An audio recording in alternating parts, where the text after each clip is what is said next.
Cyberpunk 2077 has a bunch of awesome cameos that I don't think everybody knows about. So, no faffing around, let me introduce you to the first couple of them. In Cyberpunk 2077, if you played the Nomad life path, you probably fell in love with this car. It may not be the fastest, but it is an absolute joy to ride. So, no faffing around, let's go and retrieve this thing a little bit later on in the story, and also get a little surprise cameo by the incredible YouTuber, game journalist, and writer, Alanah Pearce. Shocking new information I'm presenting you with today. First things first, you're going to want to play through the main story until you reach Act 2, which is immediately after the Arasaka heist. You'll know that you're in Act 2 when you come across this lovely chap. After playing through Act 2 a little bit, you receive a text regarding your Thorton Galena GA40xt, which is your lovely red chariot. Now, all that's left is tracking this thing down. If you're not receiving the text for some reason, have a little drive around the Badlands, because apparently it helps kickstart the mission. The location is right around the corner from where you find Dexter Deshawn's body shortly after the Arasaka heist. When you arrive, your vehicle will hopefully not be floating like mine is, but oh, it's so beautiful. It's even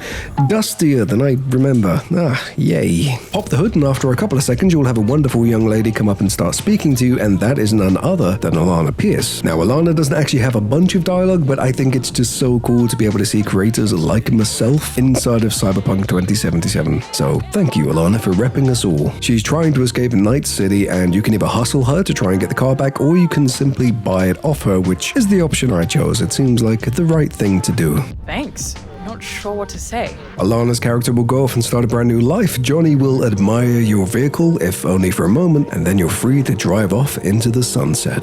Okay, so the next one is a bit of a quick one, and there aren't really any special rewards, but during the Arasaka heist, you can deviate from Jackie Wells and wander off into the bar at Konpeki Plaza, and here you will actually be able to eavesdrop and have a chat with Hideo Kojima, one of the most esteemed video game directors in the world. Again, such an awesome cameo, and something that is just so easily overlooked if you're not paying attention. Hey.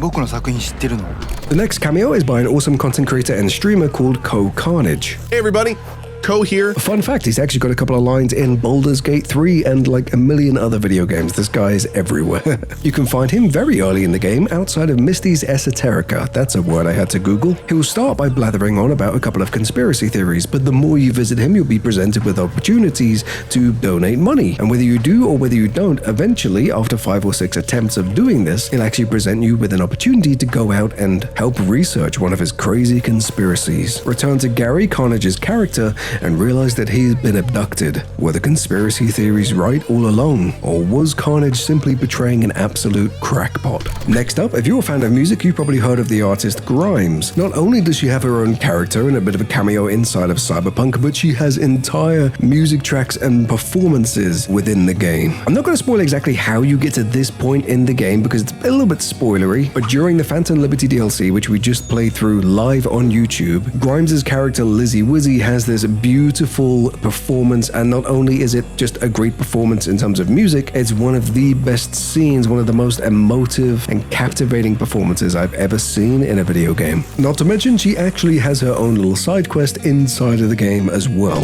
And then finally, everybody knows that Keanu Reeves plays Johnny Silverhand and Idris Elba plays Solomon Reed. But did you know that Idris Elba's music actually makes a cameo in Cyberpunk as well? If you tune into Impulse 99.9, you'll be able to hear a couple of tracks that he's actually made specifically for the game. But that's not the only extra cameo Idris has. Before starting the DLC, if you head to downtown city center and find the fixer Dino Dinovic, head to his bar and you'll actually be able to find Solomon Reed standing there as a bouncer, which is a reference to a line that he makes during the story. I work the door at a club.